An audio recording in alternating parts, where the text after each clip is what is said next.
Good morning, Simpson Darcy. These are your morning announcements. There will be a short meeting for students involved in sea, air, or army cadets interested in helping in our Darcy Remembrance Day assemblies. Please meet at the start of lunch in the music room 110 on Thursday, October 23rd. Juvenile girls volleyball team places first their season opening tournament on Saturday. Congratulations on a great start to the season.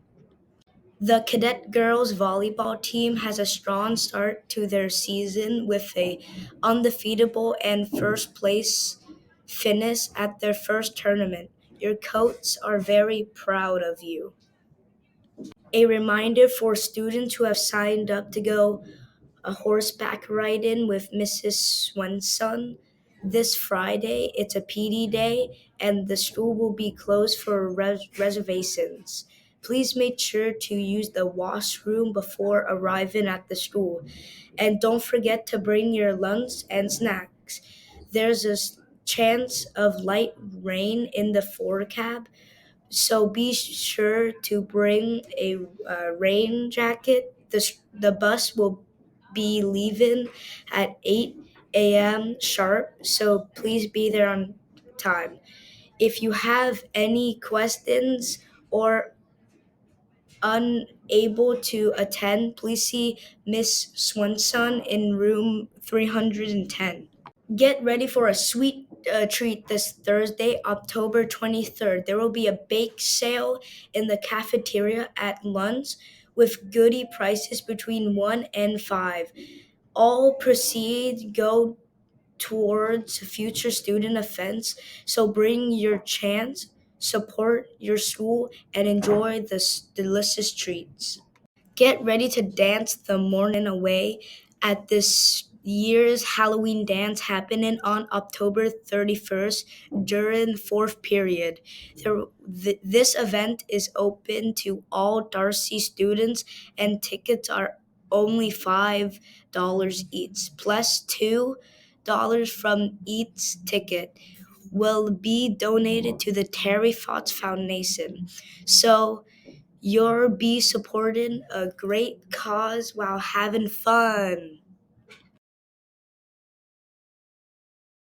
On the bottom, Paige. You were good. I'm waiting for you to be great. And next, Kendall. You didn't stick out to me. Next is Brooke. Next, Nia.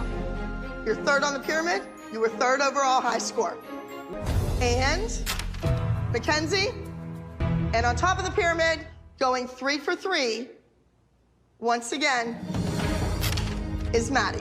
Grade 9s, please note that vaccinations will now only be held on Thursday, October 23rd.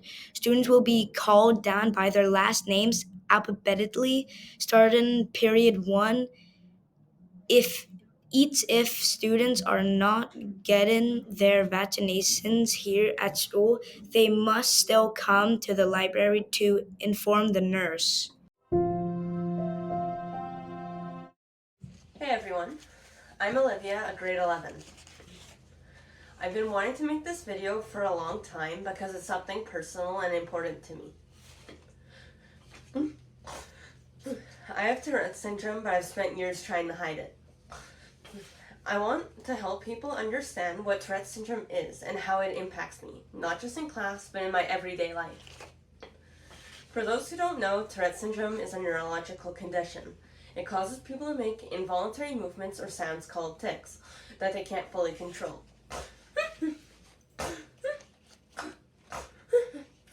Some people think Tourette's only means swearing, but that's actually really rare. Only about 1 in 5 people with Tourette's have that kind of tic.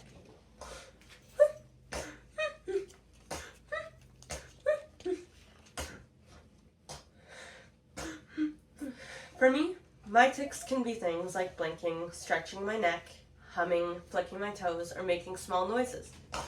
And it's not something I choose, and it's not something I can just stop. I can sometimes hold my tick in for a while at school, but then it builds up tension and pain inside me.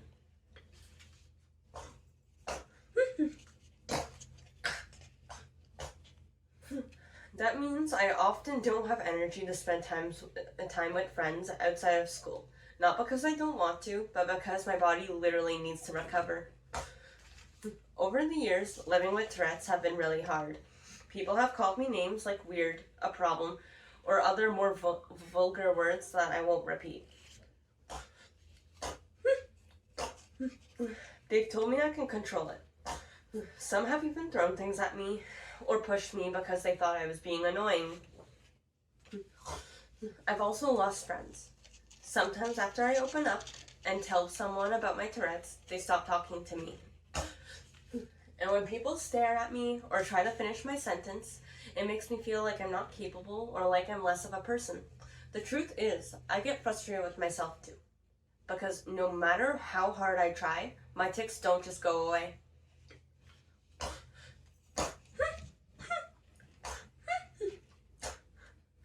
Tourette's affects me physically, mentally, emotionally, and socially. It's not just a medical condition, it's something I live with every single day. I've had breakdowns from stress and pain of trying to control it in public. For years I was afraid to tell people because I've seen how others treat people with conditions like autism or disabilities, like they're not human. I've always just wanted to feel free, to feel normal, to be seen for who I am, not for my Tourette's.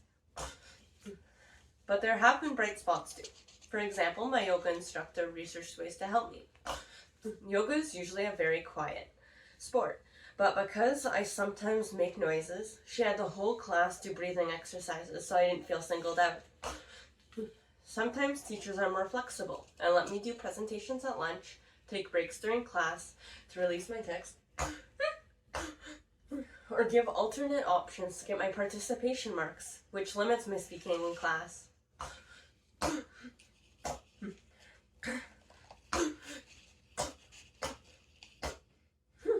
Some friends and family just accept me and offer words of encouragement when times are difficult. Those small acts of understanding means the world to me.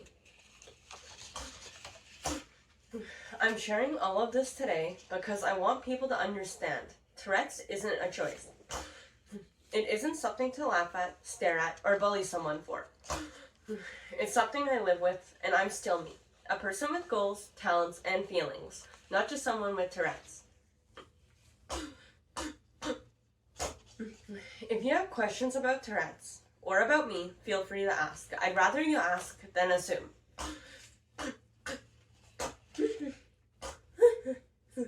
I'm being honest about myself today because for a long time I felt like I shouldn't exist, like I was useless to people.